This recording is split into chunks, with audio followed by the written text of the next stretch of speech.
మిత్రుడు కాసేపు మాట్లాడిన తర్వాత మాట్లాడడం చాలా కష్టం. ఎందుకు కష్టం అంటే, ఒకటి ఆయనకు ఉండే అద్భుతమైన జ్ఞాపక శక్తి నాకు అసలు లేదు. నాకు ఈ డేట్లు ఏవి గుర్తుండవు. అది వయసు రీత్యా కావచ్చు, నాకు నా బలహీనత కూడా. ఇంత స్పష్టంగా ఇంత వివరాలతో డీటెయిల్స్ గుర్తుండవు. రెండోది, ఆయన మాట్లాడినంత సాహసం కూడా నాకు లేదు. అది కూడా నేను ఈ సందర్భంలో ఒప్పుకోవాలి. ఆర్టికులేషన్, ఆయన సాహిత్యవేత్త కాబట్టి భాష మీద ఆయనకు ఉండే పట్టు కూడా నాకు లేదు. ఈ మూడు పరిమితులు ఉన్నప్పుడు ఆయన తర్వాత నన్ను మాట్లాడమంటే ఆ ఇబ్బందులు తప్పకుండా ఉంటాయి. సరే, ఆయన కాసిం ప్రజాస్వామ్య తెలంగాణ అన్న ప్రజాస్వామ్యం అన్న ఏమిటనేది ఆయన స్పష్టంగా దాని గురించి చెప్పారు. ఇవాళ మన ముందుండే సమస్య నాగరికత పెరుగుతున్న కొద్దీ, అంటే మీరు హిస్టారికల్గా చారిత్రకంగా పరిణామం ఎలా జరిగింది అనే ఈ పరిణామక్రమంలో బూర్జ్వా ప్రజాస్వామ్యం కూడా అది నాగరికత అభివృద్ధిలో అదొక మైలురాయి. బూర్జ్వా ప్రజాస్వామ్యం తర్వాతే సోషలిస్టు భావజాలము, తర్వాత మానవ సమాజం దీనికంటే కూడా ఇంకా ముందుకు పోతుంది. సమాజం ఇక్కడ ఆగదు. మార్క్స్ కూడా పెట్టుబడిదారీ వ్యవస్థ మీద ఆయన కొంత పాజిటివ్ ఇది కూడా ఉంది. భూస్వామ్యం కంటే ఎన్ని పెట్టుబడిదారీ వ్యవస్థ, మెరుగైన వ్యవస్థ అనేది మనందరం ఒప్పుకోవాలి. కానీ ఇవాళ మన దేశంలో భూస్వామ్యానికి పెట్టుబడి దాని వ్యవస్థకు ఉండే కాంట్రడిక్షన్ ఏది అనుకుంటే, వైరుధ్యం ఏది ఉందో, ఈ వైరుధ్యము హ్యాండింగ్లో దేశంలో ఉండే పాలక వర్గాలు కాసిం చివరిగా చెప్పిన ఆర్థిక విశ్లేషణ ఏది ఉందో, ఒక సామ్రాజ్యవాద అభివృద్ధి నమూనాను అంగీకరించి, దాదాపు అన్ని రాజకీయ పార్టీలు అదే అభివృద్ధి నమూనా అంగీకరించి, భావజాలమేమో పూర్తి భూస్వామ్య భావజాలం. ఈ కాంబినేషన్, ఎందుకంటే పాశ్చాత్య ప్రజాస్వామ్యము అంటే మనము ఇవాళ ప్రజాస్వామ్యం ఏదైతే పాలక వర్గాలు ఆ ప్రజాస్వామ్యం వచ్చినప్పుడు ఆ ప్రజాస్వామ్య శక్తులు మతంతో పోరాడాయి, అవి రాజ్యంతో పోరాడాయి, అవి మార్కెట్తో కూడా పోరాడాయి. ఒక రకంగా ఆ ఉద్యమాలను మనం చూస్తే, ఫ్రెంచ్ రెవల్యూషన్ గురించి మనం మాట్లాడితే, ఫ్రెంచ్ రెవల్యూషన్ అది తీసుకొచ్చిన విలువలు ఉన్నాయి. అది ఆనాడు ఉండేటువంటి భూస్వామ్యానికి వ్యతిరేకంగా ప్రజలు ఉవ్వెత్తున చేసి ప్యారిస్ వీధుల్లో వాళ్ళు అప్పటి జరిగిన హింస, దానికి నిజానికి Edmund Burke and Thomas Paine మధ్యన జరిగిన చర్చ ఒక ప్రామాణికమైన చర్చ. బర్క్ ఏమో ఈ వైలెన్స్ ఏంటి, ఇంత ఫ్రెంచ్ రెవల్యూషన్ అయితే హింస వచ్చింది, ఈ హింస చాలా అమానుషం, ఎందుకంటే రాజులని పాలకులని ప్రజలు చాలా కోపడుతున్నారు కాబట్టి తలకాయని అంటారు, తర్వాత శూలాలకు పెట్టి తలకాయని ప్రొసీడ్. మీరు ఆ వైలెన్స్ చూస్తే అది ఒక రకంగా మనకు భయంగా కనిపిస్తుంది. కానీ థామస్ పెయిన్ తాను రాస్తే ఏమన్నాడంటే, అంతకుముందు జరిగిన హింస గురించి నువ్వు మాట్లాడు. అంతకుముందు జరిగిన హింస ఏదైతుందో, తప్పు చేశాడు అని ఒక మనిషిని రెండు గుర్రాలకి రెండు కాళ్ళ కట్టి రెండు వైపులా లాగి నిర్నాచించినటువంటి సంఘటన ఎలా మర్చిపోయావు అని బర్క్ని థామస్ పెయిన్ అంటే దాదాపు బాబాసాహెబ్ అంబేద్కర్తో పోలుస్తాం సాధారణంగా, ఎందుకంటే మానవ హక్కుల గురించిగా నేను రాసిన పుస్తకాలు. అట్లా సమాజంలో జరిగిన భిన్నమైనటువంటి ఈ రెవల్యూషన్స్ ఏవైతున్నాయో, బూర్జ్వా రెవల్యూషన్స్ కూడా జరిగాయి.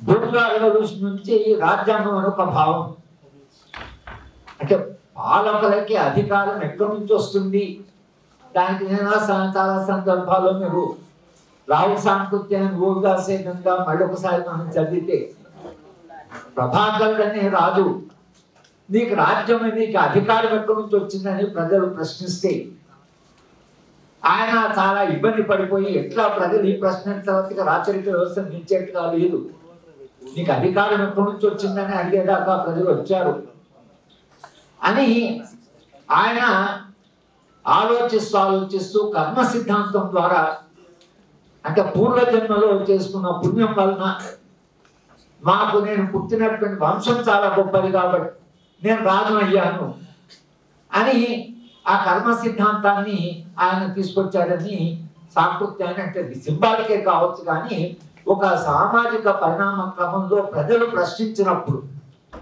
కర్మ సిద్ధాంతం అనేది వచ్చింది అనేటువంటి ఒకటి థామస్ పెయిన్ అని మన రావు సాంస్కృత్యాన్ని రాశాడు. ఈ రాజు ఆలోచిస్తూ ఈ కర్మ సిద్ధాంతాన్ని భార్యకి చెప్తే ఇది అబద్ధం కదా అంటున్నారు. అబద్ధాలు చెప్పొచ్చునా అంటే నేను నిజాయితీ కలిగిన రాజు కాదలుచుకోలేదు, నేను ఒక efficient king, I don't want to be A truthful king, నేను అట్లా నిజాయితీ కాదు, నాకు కావాల్సింది వాళ్ళ రాజ్యాన్ని కాపాడుకోవడం.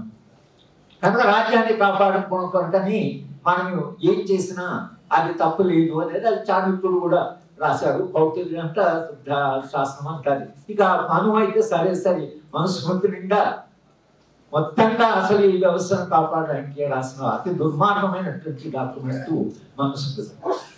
ఇది వాళ్ళ మన దేశంలో స్వాతంత్రోద్యమ కాలంలో జరిగినటువంటి పోరాటంలో తెలంగాణలో తప్పించి లేదా ఆదివాసీ ప్రాంతాల్లో తప్పించి అది వలసవాదానికి కొంత వ్యతిరేకంగా జరిగిన ఉద్యమం కావచ్చు కానీ భూస్వామ్యానికి వ్యతిరేకంగా ఉద్యమం కాదు. చైనా రెవల్యూషన్కి మన స్వాతంత్రోద్యమానికి ప్రధానమైన తేడా, చైనాలో అది యాంటీ ఫ్యూడల్, యాంటీ కొలోనియల్, వలసవాదానికి వ్యతిరేకంగా భూస్వామ్యానికి వ్యతిరేకంగా. నేను చైనా వెళ్ళినప్పుడు అక్కడ ప్రొఫెసర్ కొందరిని అడిగాను, ప్రధానంగా మీ ఉద్యమానికి మా దేశ ఉద్యమానికి ఏంటి తేడా మీరు అనుకుంటున్నారంటే వాళ్ళు ఏమన్నారంటే సామ్రాజ్యవాదానికి వ్యతిరేకంగా మేము చేసిన పోరాటం ఏదైతుందో దానికి చాలా లోటు ఉంది, చాలా ఇంటెన్స్గా జరిగింది, అది చాలా ఉధృతంగా జరిగింది. మీ దేశంలో జరిగిన స్వాతంత్రోద్యమంలో మీకు యాంటీ కొలోనియల్ లేదా మీరు సామ్రాజ్యవాద వ్యతిరేక ఉద్యమంలో దాని లోటు లేదని చెప్పారు, దానికి డెప్త్ లేదు. అందుకని మీకు ఇంకా సామ్రాజ్యవాదం నుంచి మీరు బయటపడండి. మేము సామ్రాజ్యవాదం నుంచి బయటపడడానికి ప్రధాన కారణం ఏంటంటే మేము సామ్రాజ్యవాదానికి వాళ్ళ స్వాతంత్రంలో భాగంగా వాళ్ళు పోరాటం చేసేవారు. కనుక భారతదేశ చరిత్రలో ఇవాళ మనం ఎదుర్కొంటున్న వైరుధ్యాలు, ఇవాళ మనం ఇక్కడి హాల్లో కూర్చుకొని రాజ్యాంగాన్ని కాపాడుకోవాలి, ప్రజాస్వామ్యాన్ని కాపాడుకోవాలి, ప్రజాస్వామ్య విలువలను ఎట్లా కాపాడుకోవాలి అంటే నిన్నటి దాకా రాజ్యాంగాన్ని మనం విమర్శించే వాళ్ళమే. నేను కూడా క్లాస్ రూమ్లో రాజ్యాంగం ఉండే కొన్ని కాంట్రడిక్షన్ చెప్పేవాళ్ళమే. కానీ మనందరం ఎక్కడ నెట్టబడ్డామంటే ఈ రాజ్యాంగాన్ని కాపాడుకోవడం ఎట్లా, రాజ్యాంగాన్ని కాపాడుకోవడం ప్రజాస్వామ్యాన్ని కాపాడుకునే దశలో మనం ఉన్నాం. ఇది ఎట్లా కాపాడుకోగలిగితే ఈ ప్రజాస్వామ్యాన్ని కాపాడుకోగలమా, ఇది వాళ్ళ హాల్లో కూర్చొని మాట్లాడుకొని ఎంతమంది వ్యక్తులను పిలిచి ఈ సమాజాన్ని గురించి జరిగిన విశ్లేషణ ఏదైతుందో ఈ విశ్లేషణ అయినా కనీసం జరుపుకోవడానికి రేపు అవకాశం లేకపోతే ప్రజలకు సమస్యలు ఉంటే ఆ సమస్యల మీద వాళ్ళు ఉద్యమాలు చేయడానికి ఒకవేళ వాళ్ళకు నిజంగానే అవకాశం లేకపోతే ప్రజలు తమ సమస్యలను, తమ కష్టాన్ని, తమ ఆకలిని, ఈ అసమానతల్ని వాళ్ళు నిరంతరంగా పోరాటాల ద్వారా చెప్పే పోరాట చేసేటువంటి ఒక రాజ్యాంగపరమైన హక్కు ఏదైతే రాజ్యాంగం ఇచ్చిందో ఆ రాజ్యాంగం ఇచ్చినటువంటి హక్కును కూడా తీసేస్తే రేపు రాబోయే కాలంలో ఎటువంటి పాలన రాబోతుంది, దాన్ని మళ్ళీ ప్రజలు ఎలా ఎదుర్కొంటారని ఒక చారిత్రకమైనటువంటి ఒక ప్రధానమైనటువంటి కీలకమైనటువంటి దశలో మనం ఉన్నాం. ఎందుకంటే భూస్వామ్య భావజాలం కాసం చెప్పాడు, మీరు మనుస్మృతి మొత్తంగా బ్రాహ్మణీయ భావజాలం అది పోతుంది over a period of time. ఎందుకంటే మా నాన్నగారు నాకు పేరు పెట్టినప్పుడు మాకు అతోకలేదు నా పేరు. మా నాన్నగారు అడగమాట మాకేం కావాలి లేవు అంటే, అరే నువ్వు పెరిగే వరకు కులం పోతుంది అన్నాడు. మా నాన్నగారు ఆయన కూడా ఒక స్వాతంత్రోద్యమం ఇది కనుక కులం పోతుంది అన్నాడు. కులం పోలే, కులం తిరిగి వచ్చింది, అది చాలా ఉధృతంగా తిరిగి వచ్చింది. ఈ కుల వ్యవస్థను పాలక వర్గాలు ఎట్లా ఉపయోగిస్తున్నాయి అనేది అదొక ప్రశ్న. సమాజంలో ఇంత డివిజన్ ఉండడము, ఈ డివిజన్ వలన ప్రజలందరూ సమస్యగా సంఘటితంగా పోరాటం చేయాలి. ఎలా ఆ పోరాటాన్ని నిర్మాణం జరగాలి అంటే కాసుమూర్తి చెప్పాడు. ఆ పోరాటాలు జరుగుతున్నది ఆదివాసీ ప్రాంతాల్లో. వాళ్ళు సామ్రాజ్యవాదానికి వ్యతిరేకంగా పోరాడుతున్నారు, బ్రాహ్మణీయ భావజాలానికి వ్యతిరేకంగా పోరాడుతున్నారు. వాళ్ళకు సంఘటిత శక్తి ఉంది ఆదివాసీలకు. కానీ బయట మనం నిరసిస్తున్న ఈ మెయిన్ స్ట్రీమ్ సమాజం ఏదో అది చాలా ప్రసవేదన పడుతున్నారు. ఎట్లా అసలు ఇక్కడ నుంచి ఎట్లా బయటపడతాం అనేటువంటి మన అందరము దాన్ని రోజు ఆలోచిస్తున్నాం. రోజు మనము ఎట్లా ఈ సమాజం నుంచి బయటపడుతుంది అనే సమస్యను ఎదుర్కొంటున్నాం. ఇటువంటి సందర్భంలో ఎప్పుడైతే భూస్వామ్య భావజాలము, మనుస్మృతి బ్రాహ్మణీయ భావజాలము, రాజ్యాధికారాన్ని వాడు ఎప్పుడైతే దాదాపు ఇవాళ రాజ్యాధికారం వాళ్ళ చేతిలో ఉంది. పోనీ రాజ్యాధికారం వాళ్ళ చేతిలో ఉందంటే ఇంతకాలం రాజ్యాధికారం వాళ్ళంతా ప్రజల ప్రజల అనేటువంటి ప్రశ్న కూడా ఉండొచ్చు. ఇందిరాగాంధీ కూడా ఒక ఎమర్జెన్సీ తీసుకొచ్చింది, రాజ్యాంగాన్ని ఉండే హక్కులన్నీ సస్పెండ్ చేసింది. కానీ ఆమె తీసుకొచ్చిన ఎమర్జెన్సీలో కనీసం పేదల ప్రస్తావన ఉండేది. ఆమె 20.4లో భూ సంస్కరణలు ఉన్నాయి, మొనోపలిస్టిక్ టు ట్రేడ్ ప్రాక్టీస్ ఉన్నాయి, nationalisation of public sector, private banks, ఇవన్నీ ఉన్నాయి. దాంట్లో ఒక పేదల కనీసం పేదల కార్యక్రమం మీద ఆ ఎమర్జెన్సీ వచ్చింది. ఇవాళ దాని నుంచి భారతీయ జనతా పార్టీ నేర్చుకున్నది ఏమిటంటే ఇట్లా ఓవర్ నైట్ గా మనము ఎమర్జెన్సీ డిక్లేర్ చేయడం కాదు, అంచెలంచెలుగా వ్యవస్థలో ఉండే సంస్థలని, అది న్యాయ వ్యవస్థనే కావచ్చు, అది ఎస్సీ ఎస్టీ కమిషన్ కావచ్చు, human rights commission, election commission కావచ్చు, జ్యుడిషియరీ, అది వాళ్ళు ఏంటంటే ఈ వ్యవస్థను ముందు మీరు, ఎందుకంటే ఈ వ్యవస్థలు ప్రజాస్వామ్య నిర్మాణంలో భాగంగా వచ్చాయి. ప్రజాస్వామ్య నిర్మాణంలో భాగంగా వచ్చిన ఈ సంస్థలు ఏవైతున్నాయో ఇప్పుడు ఎవరైనా అడ్డుపడవచ్చు.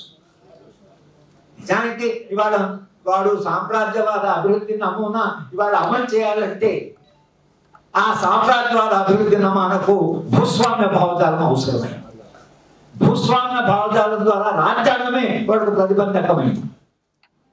రాజ్యాంగం ప్రతిబంధకం కావడం వలన ఎస్ఆర్ శంకర్ గారు చెప్పేవారు, ఆయన ఏషియన్ డెవలప్మెంట్ బ్యాంక్ నుంచి అప్పు తీసుకోవడానికి పోయారు. వీళ్ళు ముగ్గురు అఫ్సర్ సార్ లేరు కానీ సార్ బలవంతంగా తీసుకెళ్ళారు.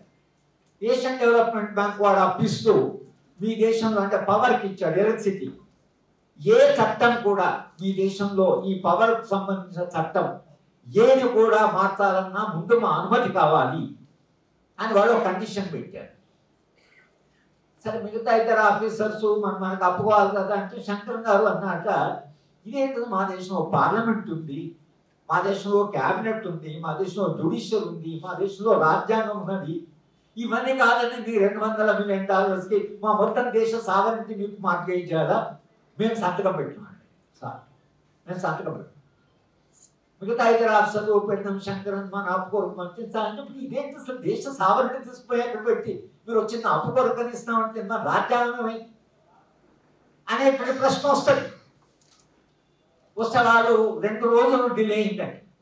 అప్పుడు ఏషియన్ డెవలప్మెంట్ ఏం చేయాలి, మేము సంతకం పెట్టడానికి వీళ్ళు సిద్ధంగా లేదంటే అప్పుడు ఏమన్నారంటే మీ పవర్ లాస్, మీ ఎలక్షన్ సంబంధించిన చట్టాలని మార్చుకునేప్పుడు మాకు కూడా ఇన్ఫర్మేషన్ ఇవ్వాలి అని మార్చారు. అది మార్చి ఆయన సంతకము పెట్టారు.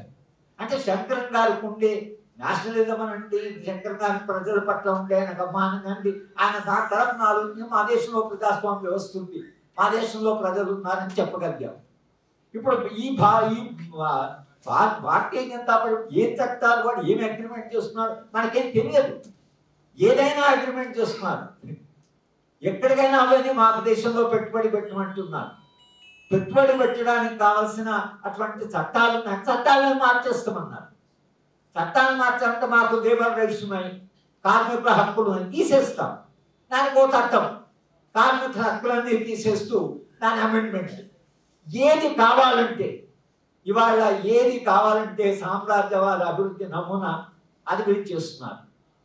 మరి ఎన్నికల రాజకీయాలు ఉన్నాయి, మనందరం ఉన్నాము, మాట్లాడే వాళ్ళు ఉన్నాం, ప్రజలు ఉన్నారు, ప్రజలకు మతము, దేవుడు, భక్తి, ఇవి వాళ్ళకి ప్రజలకు ఎన్నికల్లో ఇవాళ నిజంగా మీరు ఈ ఎన్నికల చూస్తే అసలు ఎంత విచిత్రంగా ఉందంటే ప్రజల సమస్యలు లేవు, ప్రజలకు సంబంధించినటువంటి ఏ అంశం లేదు, అసలు ఏం మాట్లాడుతున్నారో తెలియదు. ప్రధానమంత్రి లాంటి వాడు చర్చని ఏ స్థాయికి తీసుకెళ్ళాడో అసలు చూస్తే ఆశ్చర్యం వేస్తున్నది. అంటే చూడండి, అసలు ఇందిరాగాంధీ ఏమో నేను ప్రాపర్టీ పంచుతాము, భూములు పంచుతాము. ఇప్పుడు కాంగ్రెస్ వాళ్ళు మేనిఫెస్టోలో రాసిందంటే అసమానతను తగ్గిస్తాం. ఎట్లా తగ్గిస్తాం అంటే వాళ్ళు ఏమో ఆస్తి మొత్తం అంది, కొత్త ప్రోగ్రెసివ్ ట్యాక్స్ వేస్తాం అంటే సంపన్నుల దగ్గర కొంచెం ఎక్కువ ట్యాక్స్ వేసి ఆ ట్యాక్స్ ద్వారా పేద ప్రజలు కొంత మేము సహాయం చేసి కొంచెం అసమానతలు తగ్గిస్తాం, ఆదాయంలో వచ్చే ఆ లాభాంశం కొద్దిగా ఇంతే అన్నారు. దానికి మేము మంగళసూత్రం లాక్కుంటారని ఇంకా చాలా ఆశ్చర్యంగా అసలు బ్యాంకు నుంచి అంటే ఓ గ్రామంలో ఆయన చెప్పాడు, మీరు ఓ గ్రామంలో చిన్న బ్యాంక్ ఉంటుంది, మీ చిన్న సేవింగ్, మీరు ఆ డబ్బులు బ్యాంకు తీసుకొని వస్తుంటే కాంగ్రెస్ వాళ్ళు వచ్చి ఆ డబ్బులు లాక్కుంటారు. ఊహించలే మరి నన్నెవరో టీవీ ఛానల్ అంటే నేను చెప్పిన మరి కాంగ్రెస్ పార్టీ మొన్నటి దాకా రాజస్థాన్ లో పవర్ లో ఉంది కదా, ఎవరినన్నా లాక్కున్నారా మంగళసూత్రం, ఎవరన్నా బ్యాంక్ నుండి డబ్బులు లాక్కున్నారా, వాళ్ళు 40-50 పవర్ లో ఉన్నారు కదా, ఇది ఏం చేస్తుంది చర్చ. ఆ మంగళసూత్రం అనేది ఓ సెంటిమెంట్ గా ఆ సెంటిమెంట్ ను దాన్ని రెచ్చగొట్టి మీ మంగళసూత్రం లాక్కుంటుంది. చర్చ ఏం జరగాలి ఇవాళ దేశంలో? విపరీతమైన నిరుద్యోగం, లక్షలాది మంది యువత నిరుద్యోగంలో, పని లేదు. మనుషులకు పని కల్పించడం ఎట్లా? నీ అభివృద్ధి సరే, నీకు $8 నువ్వు 5th లార్జెస్ట్ ఎకానమీ మాత్రం అది మాకు సంబంధం లేదు. నువ్వు ఎంత లార్జెస్ట్ ఎకానమీ అయితే మాకు సంబంధం. మా సంబంధం అంటే మనిషి గౌరవంగా బ్రతకాలి, మనిషి చేతి నిండా పని ఉండాలి, మనిషి భద్రతతో బ్రతకాలి, మనుషులంతా గౌరవిస్తూ బ్రతకాలి, ప్రతి మనిషి సమిష్టి జీవనంతో ఒక భాగం కావాలి. సమాజం పుట్టిన అంటే నేను చదువుకుంటున్నా అంటే తప్పుడు నాకు ఉద్యోగం వస్తుంది, ఒక గ్యారెంటీ ఉండాలి, వస్తుందో రాదో అని సూసైడ్ చేసుకున్నామా, చచ్చిపోదామా, ఏం చేద్దామా అని అట్లా ఆలోచించడం. మార్క్స్ అందుకని అన్నాడు సూసైడ్ అనేది ఒక రోగగ్రస్త సమాజం యొక్క లక్షణం అన్నాడు. సమాజాన్ని రోగగ్రస్తమైనప్పుడు మనిషి చనిపోతాడు. ఒక మానవీయ సమాజంలో ప్రజాస్వామ్యంలో మనిషి ఎందుకు చనిపోతాడు? ఆత్మహత్యలు చేసుకుంటాడు. ప్రతి మనిషికి నిండు జీవితం జీవించాలని ఉంటుంది కదా. అంటే నువ్వు ఎటువంటి కండిషన్ క్రియేట్ చేసావు? దీని మీద చర్చ లేదు ఎన్నికల్లో. ప్రజలందరికీ పని ఎట్లా అసలు చర్చలో లేదు. అంటే మీకు పని కానీ, అసమానతలు కానీ, నిరుద్యోగం, ధరలు పెరగడం, ప్రజలు. నేను మొన్న ఢిల్లీ వెళితే ఆ టాక్సీ డ్రైవరు మా అబ్బాయి దాంట్లో ఎంటర్ అవుతున్నాము, ఒక పెద్ద కండగడ్డ కొట్టినాడు. ఏంటా ఎంత పెద్ద అంటే, ఇదే సార్ వారం రోజు ఇదే వండుకొని తినాలి, అంతకంటే మాకు మేము ధరలు ఎట్లా పెరిగిపోయాయంటే ఏం కొనట్లేదని చెప్పారు. అంటే మనిషి తాను కూరగాయలు కొనలేని పరిస్థితి, ఆహారం కొనలేని పరిస్థితి. ఢిల్లీలో టాక్సీ డ్రైవర్ అంటే కొంత రీజనబుల్ ఇన్కమ్ ఉన్నవాడు, వాళ్ళ పరిస్థితి ఎట్లా? కాసం చెప్పాడు 80 కోట్ల మందికి నువ్వు 5 కిలోలు 10 కిలోలు నువ్వు ఇస్తా అన్నావు, నీకు రైస్ ఇచ్చి ఏం లేదు, నువ్వు దయాదాక్షిణం బతకాలా? మనిషి సరైన ఆదాయం ఉంది, సరైన పని ఉంటే నీవెందుకు అసలు? ఇంకా అసలు వాళ్ళు న్యూలిబరల్ వాడేమంటానంటే, మీరు సంక్షేమ కార్యక్రమాన్ని ఇస్తే సంక్షేమం అనే భావన బీజ రూపంలో కమ్యూనిజం. ఆమె షాక్ డాక్టర్ పుస్తకం రాసి దాంట్లో వాళ్ళు అమెరికా వాళ్ళు కొన్ని ఎక్స్పెరిమెంట్ చేస్తున్నారు. ఈ టార్చర్ చేసి సంక్షేమ భావనను వారి మైండ్లోంచి తీసేయడం ఎట్లా? సంక్షేమం అంటే మంచిది కొడుతున్నారు, షాప్స్ పెడుతున్నారు. సంక్షేమం మంచిది కాదని ఎట్లా అనిపించాలి? అంటే ఎక్కడ పోయిన దుర్మార్గం. కనుక ఇక్కడ సంక్షేమం అనేది బీజప్రాయంలో అది కమ్యూనిజమే అనేటువంటి ఆలోచన వల్ల సంక్షేమ భావాన్ని తీసేయాలి. ఇక్కడ మనకు చాలా ప్రమాదం వచ్చిందంటే, కనుక ఆయన కూడా ప్రైమ్ మినిస్టర్ కూడా అన్నాడు ఫ్రీ బీసు, ఉచితాలు ఇవన్నీ ఇవ్వడం ఏంటి? సరే ఎన్నికలున్నాయి కాబట్టి ఆయన కూడా కొంత మాట్లాడవలసిన. ఈ ఎన్నికలు నిజంగానే పూర్తి నిర్వీర్యమైపోయి ఏమీ చర్చ లేకుండా తర్వాత ఇక వాళ్ళే అధికారంకి వచ్చి రాజ్యాంగాన్ని ఏం చేస్తారో రాజ్యాంగాన్ని ఎట్లా మారుస్తారో వాడు చెప్తున్నాడు ఆయన. డ్రాస్టిక్ చేంజెస్ ఉంటాయి. ఒకసారి తెలిస్తే మొత్తం చాలా మౌలికమైన మార్పులు ఉంటాయి. ఆ మౌలికమైన మార్పులు ఈ దేశ రాజ్యాంగంలో ఏవైతే హక్కులు మనకు వచ్చాయో, ఈ 75 ఏళ్ళలో కూడా చాలా పోరాటాలు మన చాలా హక్కులు వచ్చాయి.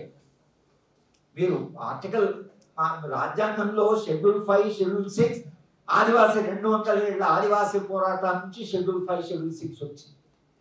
దాంట్లో ఆదివాసీల భూమిని మన ఏ పరిస్థితితో కూడా తీసుకోవడానికి లేదు అని రాజ్యాంగం రాస్తుంది.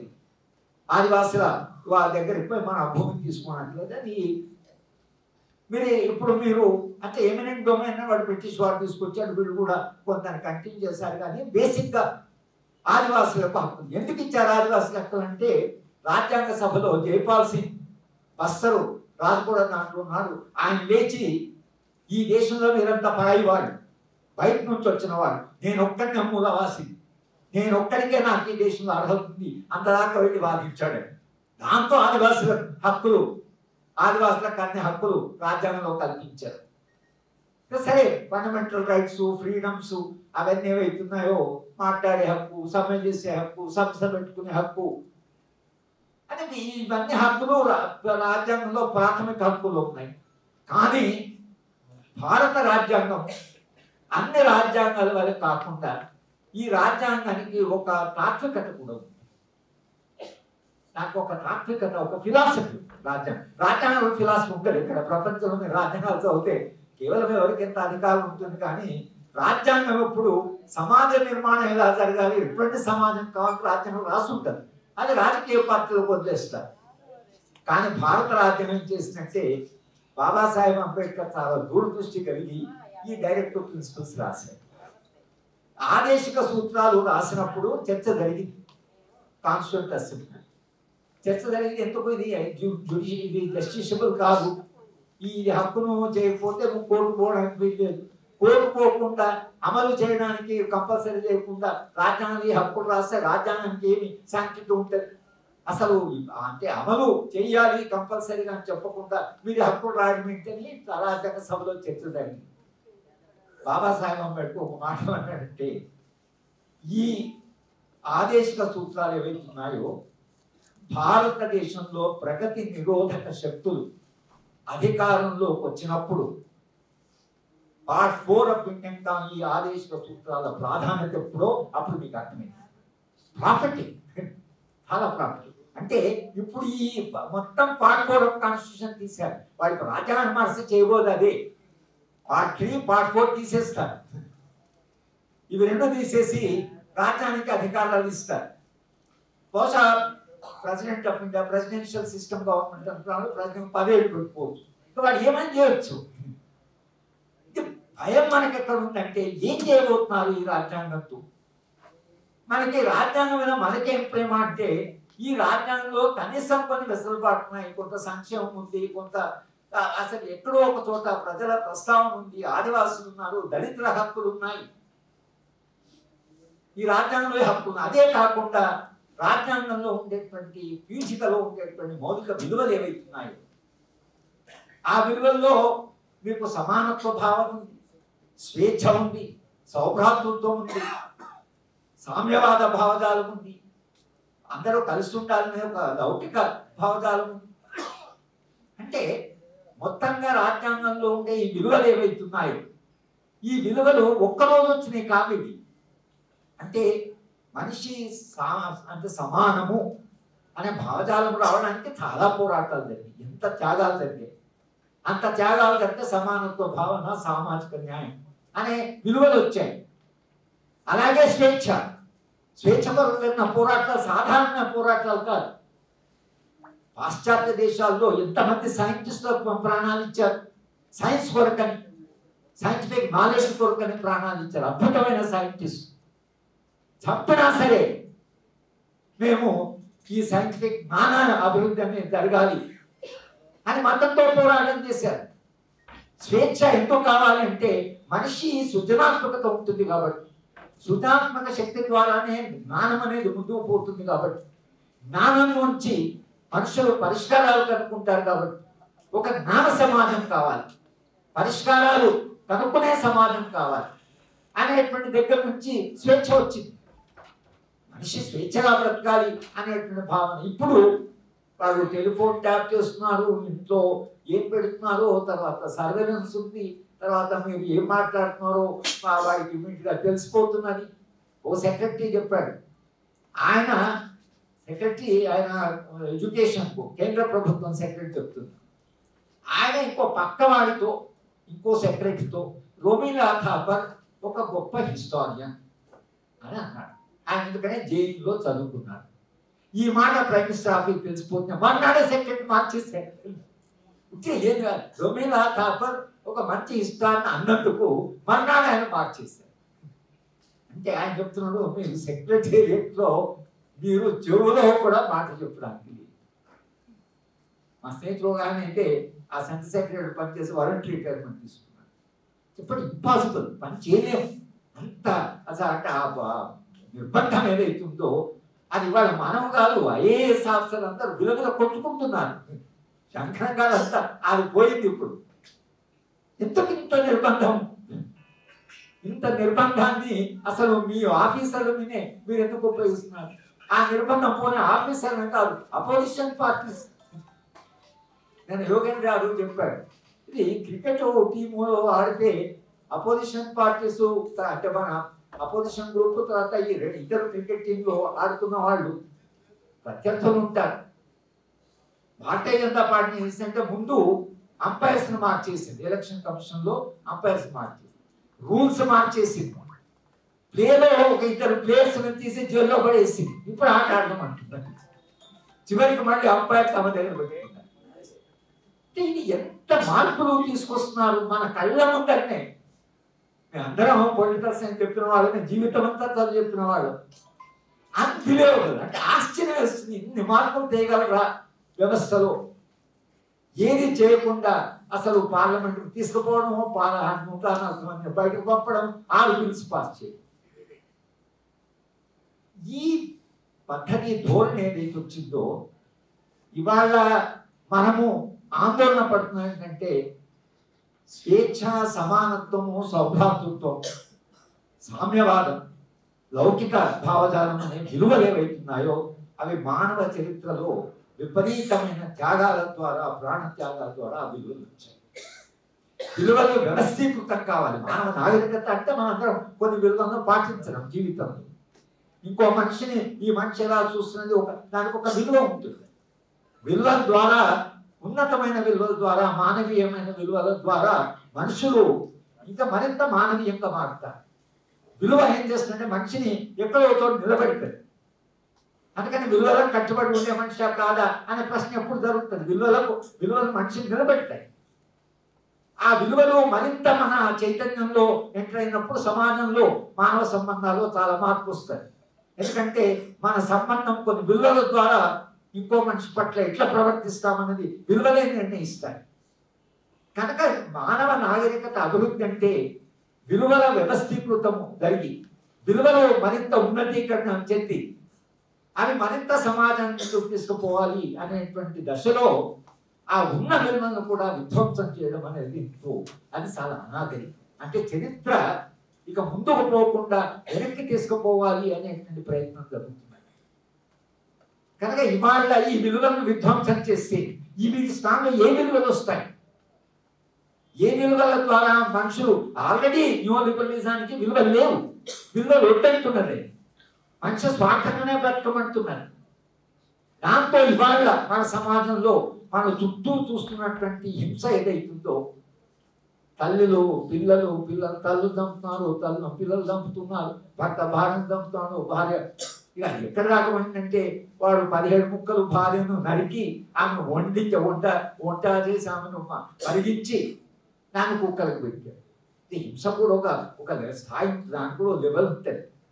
అంటే ఇప్పుడు భార్యను చంపడం అనేది సరే అదొకటి, చంపిన ఉడకబెట్టడమా, ఉడకబెట్టిన దాన్ని కుక్కలకు పెట్టాడు.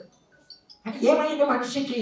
మనిషి ఏమైపోయాడు అంటే సమాజం ఒకవేళ ఇలా ఇటువంటి దిశలో పోతుంటే ఎవరు చంపుతారో, ఎప్పుడు ఏం జరుగుతుందో అని జరిగితే మనం గుజరాత్లో చూసాం. పక్కించేవాడు, వికెన్ బాంబ్ కేసు మనం చూసాం. పక్కించేవాడు